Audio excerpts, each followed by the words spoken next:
So this slide really speaks to our core operating framework. So we have a primary responsibility to create work for our members with disabilities. And the way we achieve this in a co-op is through balancing people's participation, so members' participation with production, so with productive, efficient, profitable businesses. And that's the creative tension that we've got to hold in maintaining the co-op. So no participation. You haven't got a member-based organisation.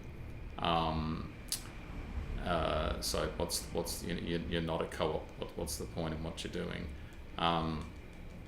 At the same time, the participation needs can lead you to being unproductive. So you need to balance that. If you haven't got the money coming in to pay people, you haven't got a business. So you've got to keep those two in tension. And it's a creative tension. And you can see here this next slide, you can see here our business model on a single page. So the co-op has a primary objective to create meaningful employment for people with a disability, so for its members. And that's the primary impact. Then you can see in the second tier there's a wider community impact, so micro business support that we offer to individuals from refugee backgrounds or people with a disability, and also some what we call horizontal scaling projects. So co-ops seek to develop other cooperative entities, and they have a concern for the community. That's one of the values of cooperativism. So every 3 to 5 years we look to replicate what we've done, but not just for ourselves, for another community. So so we've done that historically, supporting community centres to develop their own social enterprises, supporting the development of other co-ops, or working with communities to run community-owned businesses. And that's part of our concern for community. So the next slide talks to how we created business for the co-op. So co-ops often look to the local community and its membership for opportunities, for economic opportunities. There's a phrase we used to have in the early days that your membership is your market. The other model we looked to was that of the leaky bucket. So you can see here a picture of a bucket with all these sort of resources draining out of it, and communities are often like that. So our co-op in the early days looked to plug some of those leaks to keep the money circulating in the community and creating work for our members. And you can see how we did that. So we went for some grass cutting contracts which were previously given to a multinational, and we took on some of those contracts. So it became local people mowing local park, and the money stayed in the community. The other thing was there was catering outside companies,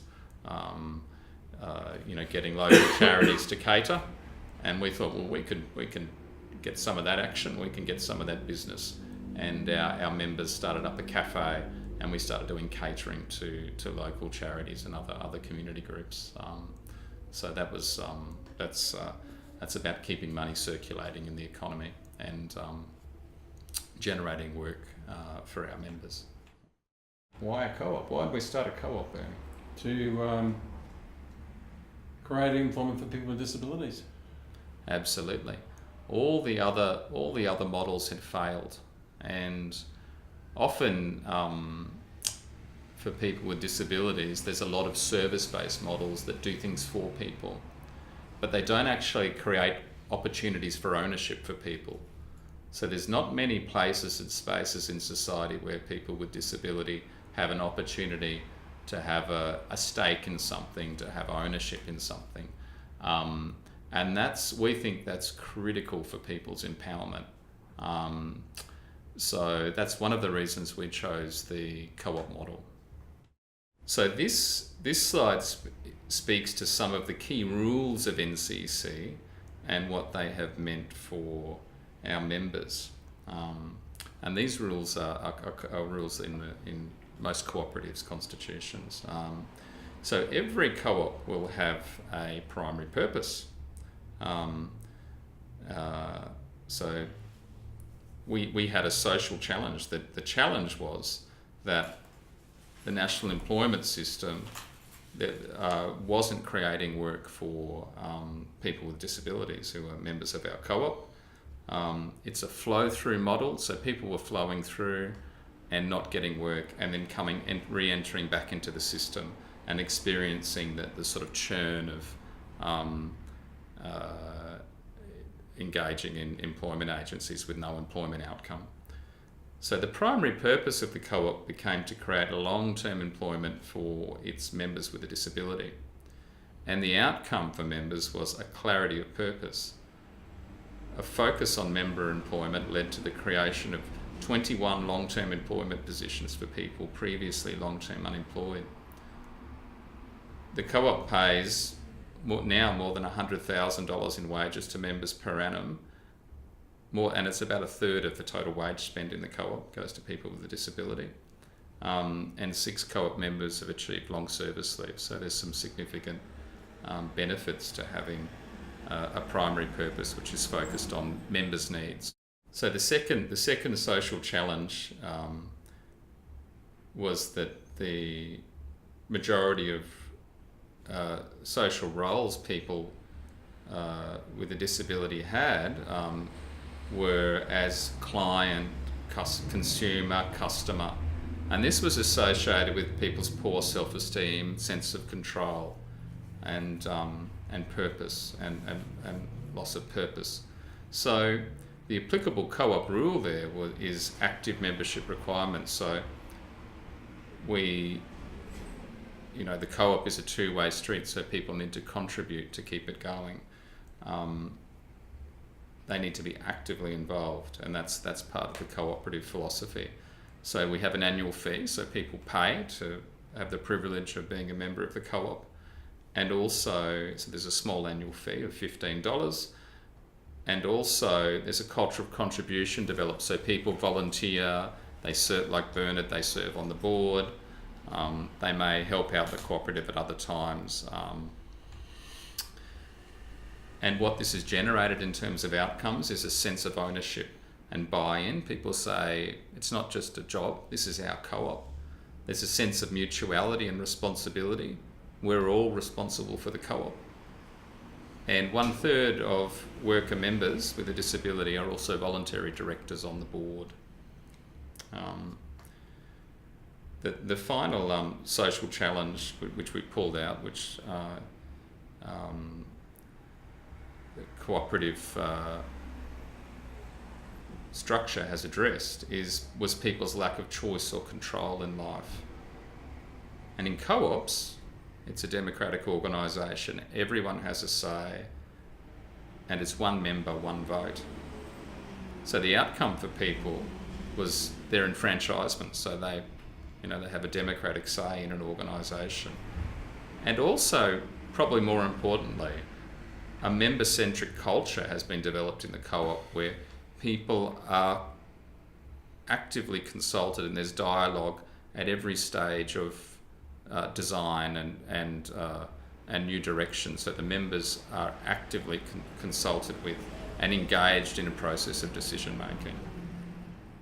So this next diagram speaks to how co-ops support their members, and comes out of some recent research by the University of Queensland into Nundah Co-op. So you can see here some of the benefits to members, and how it's quite different from a traditional employment model. So in terms of the research, people felt they were listened to. People felt they worked together with others, they were part of a team. They were respected. The workplace was flexible and adapted to their needs. And also they expanded their social networks and their connections and their relationships in the community. NCEC members report significant improvements in health and well-being due to having a valued role, meaningful use of time, improved personal finances, and enfranchisement and the sense of ownership. So this is pretty powerful stuff. So in a co-op, we really value the voices of our members. And this is what people have, over the years, we've recorded some of the things people have said about what it means for them to work in the co-op. So John, one of our members, has said, "This job has helped me recover. The best thing about it is getting me out of bed and doing something different each day." And Craig has said, "Sometimes I was so short on cash I had to go to cash converters to sell DVDs. It was a pretty vicious cycle. I didn't like it. I was pretty glad when this came up. Beforehand, I used to rely on my parents a lot. In the last 4 or 5 years, I haven't borrowed a single cent." And Michael, one of our board members, has simply said, "It's our co-op."